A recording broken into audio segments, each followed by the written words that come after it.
আসসালামু আলাইকুম। এটিএন বাংলা সংবাদে সবাইকে স্বাগত জানাচ্ছি। আমি ভাবনা আহমেদ। শুরুতেই বিআরবি কেবল সংবাদ শিরোনাম। ইরানের বিভিন্ন স্থানে ইসরায়েলের হামলা, খামেনির কার্যালয়ের সামনে বিস্ফোরণ, পাল্টা হামলায় আশঙ্কায় আকাশ সীমা বন্ধ করে জরুরি অবস্থা জারি ইসরায়েলের। গভর্নর নিয়োগে সরকারের সিদ্ধান্ত দুর্বল ও অস্বচ্ছ, অভিযোগ সিপিডির দুর্নীতি কমাতে ন্যায়পাল নিয়োগের সুপারিশ।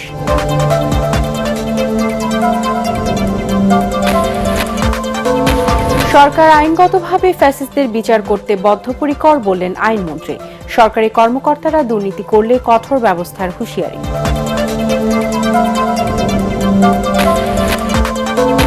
গ্যাস সিলিন্ডারের সংকট কাটলেও দামে স্বস্তি ফেরেনি দাবি ভোক্তাদের। তোয়াক্কা নেই সরকার নির্ধারিত মূল্যের, সিন্ডিকেটের দৌরাত্ম্যের দর বেড়েছে বলছে ক্যাব।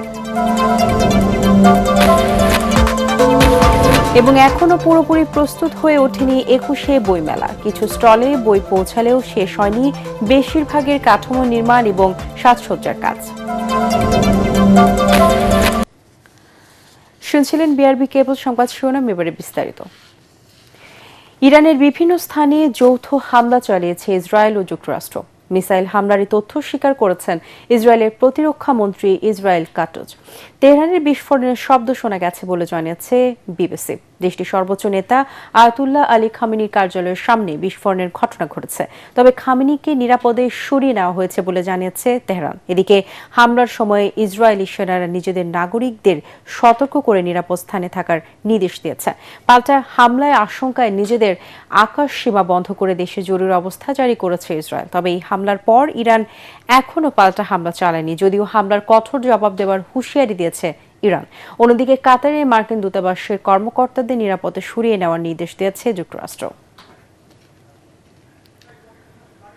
গভর্নর নিয়োগে সরকারের সিদ্ধান্ত দুর্বল ও অস্বচ্ছ বলে অভিযোগ করেছে centre for policy dialogue CPD.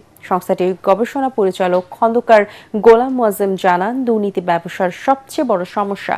বিএনপির নির্বাচনী ইশতেহার অনুযায়ী দুর্নীতি কমাতে ন্যায়পাল নিশ্চিত করতে হবে। শনিবার রাজধানীতে নতুন সরকারের অর্থনৈতিক ও সামাজিক খাতে নীতি ও প্রশাসনিক সিদ্ধান্ত বিষয়ক মিডিয়া ব্রিফিং করে সিপিডি। এ সময় জাতীয় সংসদের সরকারের জবাবদিহিতা নিশ্চিত করার পরামর্শ সিপিডির। এছাড়া অন্তর্বর্তী সরকার আমেরিকার সাথে চরম বৈষম্যমূলক চুক্তি করেছে উল্লেখ করে তা বাতিলের দাবি জানায় সংস্থাটি।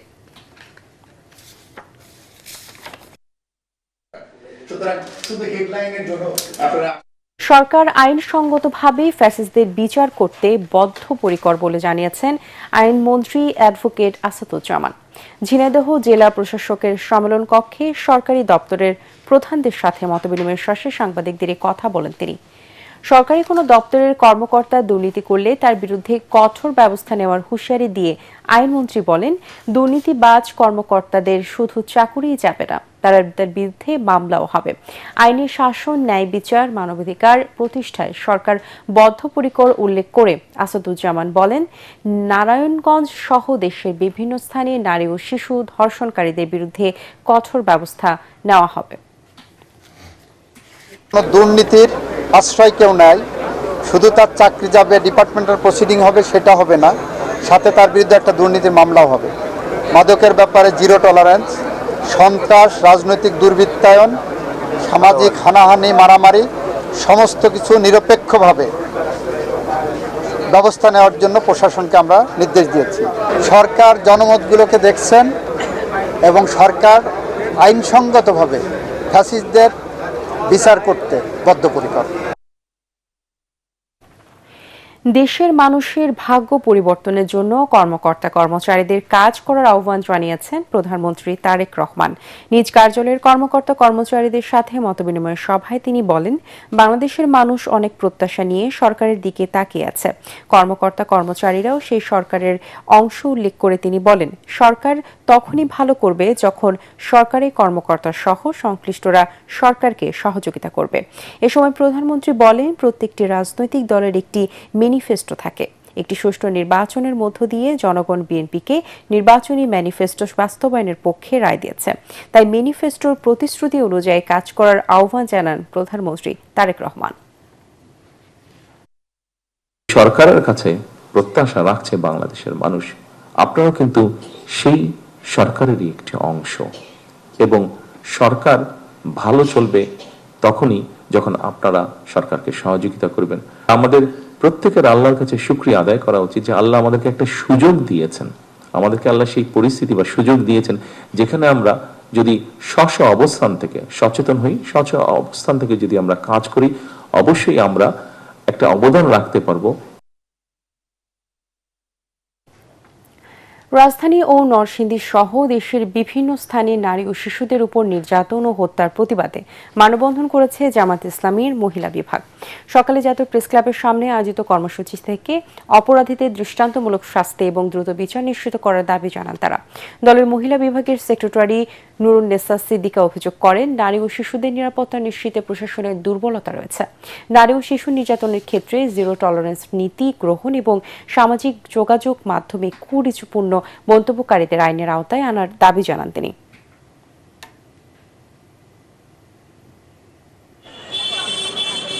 এই প্রশাসন এখানে যে ক্রাইম চলছে, এখানে যে কনস্পিরেসি আছে, এখানে যে দলীয় যে চাপ আছে, সবকিছু মিলিয়ে প্রশাসন স্বাধীনভাবে কাজ করতে পারছে না। আমরা আশা করব আইন যেন নিজের হাতে তুলে না নিতে হয়। সমস্ত নারীদের, সমস্ত শিশুদের নিরাপত্তা দেওয়া আসল কাজ কোনটা? অবশ্যই আসল কাজ হলো সব মানুষের, সব নারী, সব শিশুদের নিরাপত্তা দেওয়া। প্রত্যেক নাগরিকের নিরাপত্তা পাওয়ার অধিকার আছে। তাহলে আপনি কেন তাদেরকে নিরাপত্তা দিতে ব্যর্থ হচ্ছেন? এই ব্যর্থতার দায় অবশ্যই আপনাকে বহন করতে হবে এবং পুরা প্রশাসনকে বহন করতে হবে। গ্যাস সিলিন্ডারের সংকট কাটলেও দামের স্বস্তি ফেরেনি বলে দাবি ভোক্তাদের। বিক্রেতারা বলছেন, সরকার নির্ধারিত মূল্যে সিলিন্ডার কিনতে পারছেন না তারা। এদিকে বাণিজ্যমন্ত্রী দর বৃদ্ধিকে খুচরা ব্যবসায়ীদের কারসাজি বলেও ক্যাবের জ্বালানি উপদেষ্টা এম শামসুল আলম মনে করেন, প্রশাসনের পৃষ্ঠপোষকতায় সিন্ডিকেটের দৌরাত্ম্যে দর বেড়েছে। এমদাদুল হকের ক্যামেরায় সাজ্জাদ জাহানুর রিপোর্ট। সম্প্রতি রাজধানী সহ সারা দেশে গ্যাস সরবরাহে সংকট থাকায় এলপিজি সিলিন্ডারের দাম আকাশচুম্বী হয়ে দাঁড়ায়। 12 কেজির সিলিন্ডারের দাম দ্বিগুণ বেড়ে 2500 টাকা পর্যন্ত বিক্রি হয়। এরই মাঝে বাণিজ্যমন্ত্রী জানান, মূল্য বৃদ্ধিতে আমদানিকারক নয়, বরং খুচরা দোকানিরাই দায়ী। খুচরা পর্যায়ে অনেক সময় যারা রিটেল সেল করেন তারা পরিস্থিতির সুযোগ নেওয়ার চেষ্টা করেন, এবং এটির সাথে আমদানিকারকের কোনো সংশ্লিষ্টতা নাই। তবে গ্যাস সিলিন্ডারের দাম কমলেও সরকার নির্ধারিত মূল্যে বাজারে পাওয়া যাচ্ছে না বলে অভিযোগ ক্রেতাদের। আমাদের তেজগাঁও এলাকায় মাল পাই না, কোথাও পাই না। একটা গ্যাস 2400, 2500, 2600 বেচছে। রাতের পর থেকে সকাল পর্যন্ত একদম গ্যাস অফ থাকতো, পাইতাম না।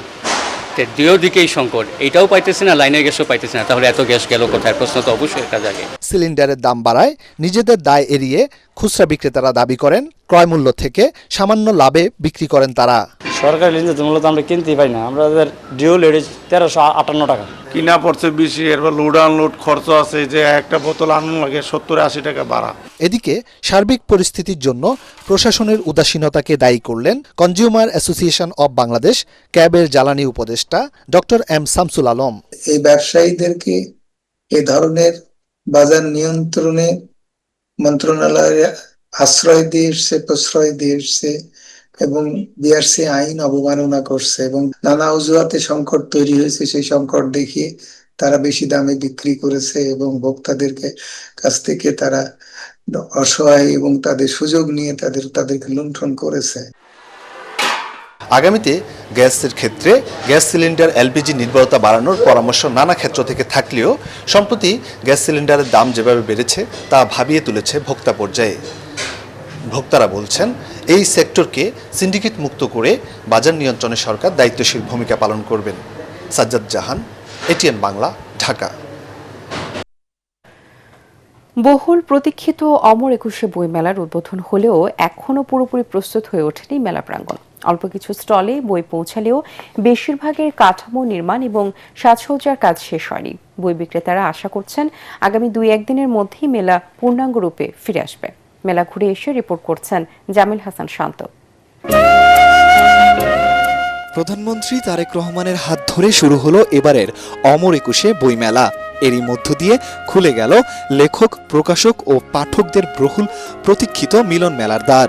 তবে আনুষ্ঠানিক উদ্বোধন হলেও মেলা প্রাঙ্গণ এখনও পুরোপুরি প্রস্তুত হয়ে ওঠেনি। অল্প কিছু স্টলে বই পৌঁছালেও বেশিরভাগ স্টলে কাঠামো নির্মাণ, রং করা এবং সাজসজ্জার কাজ শেষ হয়নি। স্টলগুলো রেডি হয়নি, তারপরেও কিন্তু পাঠকরা আসতেছে। র‍্যাক বাকি আছে, রং বাকি আছে, তারপরে ডেকোরেশনের কাজ বাকি আছে, রঙের ফিনিশিং দিতে আছি, প্লাস্টিক, এনামেল। বিক্রেতারা বলছেন মেলা নিয়ে সিদ্ধান্ত নিতে দেরি হওয়ায় নির্ধারিত সময় স্টল সাজানোর কাজ সম্পূর্ণ করা সম্ভব হয়নি।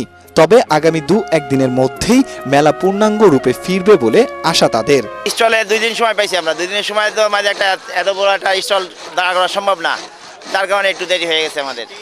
পাঠকেরা বইমেলা আসবে, শুরু হবে হয়তো আজকে 2-3 দিন দেরি হতে পারে, এখনো বইমেলা পুরোপুরি স্টলও হয়নি, শেষ হয়নি। তো আমি বিশ্বাস করি যে যতটা সংশয় এই মুহূর্তে আছে সেই সংশয়টা কেটে যাবে।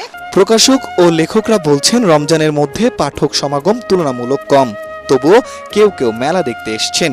দীর্ঘ অনিশ্চয়তা কাটিয়ে শেষ পর্যন্ত বইমেলা হচ্ছে, এই বিষয়টিকেই সবচেয়ে বড় করে দেখছেন তারা। এটিই তাদের আনন্দের উপলক্ষ। বইমেলাটা এবার আসলে নিয়ে আমরা খুব টেনশনে ছিলাম যে আদৌ হবে কি হবে না, শেষ মুহূর্তে হচ্ছে। সো আমাদের আসলে অনেক স্টলের প্রস্তুতি এখনো শেষ হয়নি। অমর একুশে বইমেলা 2026, এটা মানুষজন আসবে অবশ্যই বইয়ের প্রতি ভালোবাসা রেখে, এবং আমাদের বেচা বিক্রি ভালো হবে আলহামদুলিল্লাহ। প্রতিদিন মেলা খোলা থাকবে দুপুর 2টা থেকে রাত 9টা পর্যন্ত, আর ছুটির দিনে বেলা 11টা থেকে খুলে দেওয়া হবে বইমেলা প্রাঙ্গণ। জামিল হাসান শান্ত, এটিএন বাংলা, ঢাকা। নারায়ণগঞ্জের রূপগঞ্জে 3 মাসের বকেয়া বেতন, শ্রমিক ছাঁটাই ও নির্যাতনের প্রতিবাদে তারাবো পৌরসভার মৈকুলি এলাকায় ঢাকা সিলেট মহাসড়ক অবরোধ করেছে উত্তেজিত শ্রমিকরা। বি ব্রাদার্স গ্রুপ নামে একটি রপ্তানিমুখী পোশাক কারখানার শ্রমিকরা সকাল 8টা থেকে এই অবরোধ করে। এতে সড়কের উভয় পাশে প্রায় 12 কিলোমিটার এলাকা জুড়ে তীব্র যানজটের সৃষ্টি হয়, ফলে ভোগান্তিতে পড়েছেন যাত্রী ও পথচারীরা। ঘটনাস্থলে গিয়ে পরিস্থিতি নিয়ন্ত্রণের চেষ্টা করছে পুলিশ। এক পর্যায়ে পুলিশের সাথে শ্রমিকদের ধাওয়া পাল্টা ধাওয়ার ঘটনা ঘটে, এতে বেশ কয়েকজন আহত হয়েছে।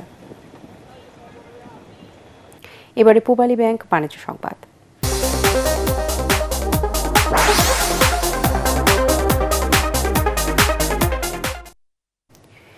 ইলিশের উৎপাদন বাড়াতে চাঁদপুরের পদ্মা মেঘনা নদীর অভয়াশ্রম এলাকায় 2 মাসের নিষেধাজ্ঞা জারি করেছে সরকার। মার্চ ও এপ্রিল জুড়ে সব ধরনের মাছ ধরা, কেনাবেচা ও পরিবহন বন্ধ থাকবে। চাঁদপুর প্রতিনিধি ফাহিম শাহরিন পাঠানোর রিপোর্ট ও তথ্যচিত্রে তৌহিদুর রহমান নিশানের রিপোর্ট। মার্চের 1 তারিখ থেকে আগামী 30 এপ্রিল পর্যন্ত চাঁদপুরের পদ্মা মেঘনার 70 কিলোমিটার এলাকায় জাটকা সহ সব ধরনের মাছ আহরণ নিষিদ্ধ করেছে সরকার। মতলব উত্তর, মতলব দক্ষিণ, সদর ও হাইমচর উপজেলার নদী অংশ এই নিষেধাজ্ঞার আওতায় থাকবে। নিষেধাজ্ঞার সময় নিবন্ধিত 39,400 জেলেকে 4 কিস্তিতে মোট 160 কেজি করে চাল সহায়তা দেবে সরকার। 2 মাস অভিযান দেয়, আমার কিস্তি আছে, খাওয়ানো আছে, ফরালি আছে, কষ্ট খাই আমরা গরিব মানুষ। বউ আছে, বাচ্চা আছে, মা আছে, ছেলে সন্তান আছে, ফরালি খরচ আছে। 30 কেজি চাল দিলে স্যার আমাকে কোনো পদ্ধতি হইতেছে না। আমগো একটা কাজের ব্যবস্থা করে দেয়, আমরা যেন 2 মাস চলতে পারি। যদি সরকার কোনো সাহায্য করে আমরা তো ভালোভাবে কিস্তি মুস্তি আছে, পরিবার ধরলে আমরা চলতে পারবো ভালোভাবে। মৎস্য বিভাগ বলছে আইন অমান্য করলে কমপক্ষে 5 বছরের কারাদণ্ড ও 5 লাখ টাকা জরিমানার বিধান রয়েছে। মৎস্য বিভাগ, উপজেলা জেলা প্রশাসন সহায়তায় 24 ঘন্টায় আমাদের পাহারায়, এই নদী পাহারায় থাকবে। নিষেধাজ্ঞা চলাকালীন জেলা প্রশাসন, মৎস্য বিভাগ, নৌপুলিশ, কোস্টগার্ড ও নৌবাহিনী যৌথভাবে অভিযান চালাবে। কেউ যদি কোনোভাবে এই অবৈধ কার্যক্রমে জড়িত হয় বা জাটকা নিধন কার্যক্রমে জড়িত হয়, অবশ্যই তার বিরুদ্ধে বিভাগীয় এবং আইনানুগ ব্যবস্থা নেওয়া হবে। অভয়াশ্রমে জাটকা রক্ষা ও ইলিশের উৎপাদন বৃদ্ধি এই উদ্যোগের মূল লক্ষ্য। Bureau report, ATN Bangla. এবারে সন্ধানী লাইফ ইন্স্যুরেন্স আন্তর্জাতিক সংবাদ।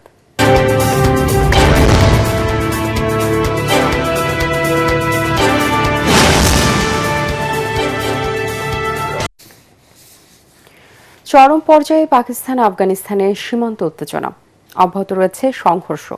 পাকিস্তানের অপারেশন গজব লিল হকে শেষ খবর পাওয়া পর্যন্ত আফগানিস্তানে 297 তালেবানের মৃত্যু হয়েছে।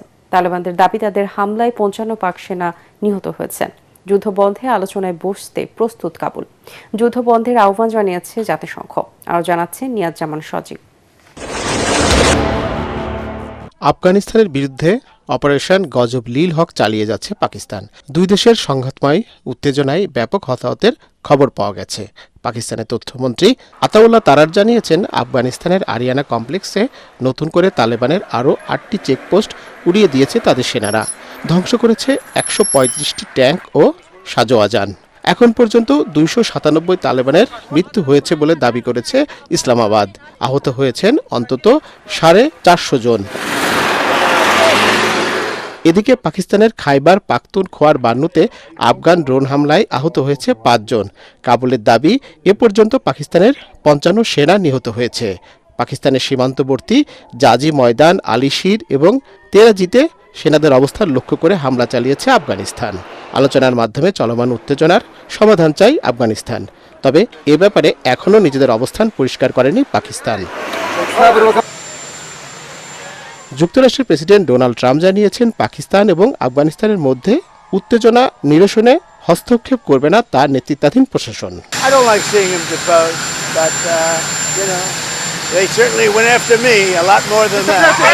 অন্যদিকে উভয় পক্ষকে সংলাপ এবং আলোচনার মাধ্যমে সংকট সমাধানের আহ্বান জানিয়েছে বেইজিং। নিয়াজ জামান সজীব, এটিএন বাংলা। এবারে থাকছে খেলার খবর।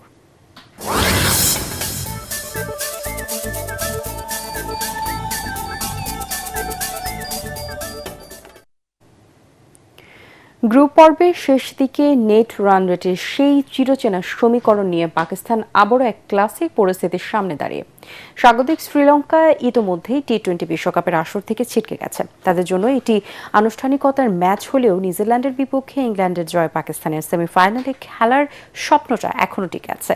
সেক্ষেত্রে কিউইদের চেয়ে রান রেটে পিছিয়ে থাকা সালমান আগার দলকে লঙ্কানদের বিপক্ষে জিততে হবে অন্তত 64 রানে, অথবা যে কোনো লক্ষ্য তাড়া করতে হবে 13 ওভারে 1 বলের মধ্যে।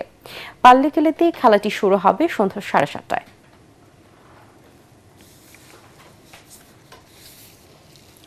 শেষ করার আগে বিআরবি কেবল সংবাদ শিরোনামগুলো জানিয়ে দিব আরো একবার।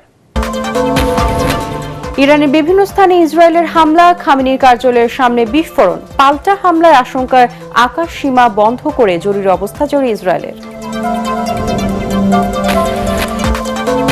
গভর্নর নিয়োগের সরকারের সিদ্ধান্ত দুর্বল ও অস্বচ্ছ, অভিযোগ সিপিডির দুর্নীতি কমাতে নাইপাল নিয়োগের সুপারিশ।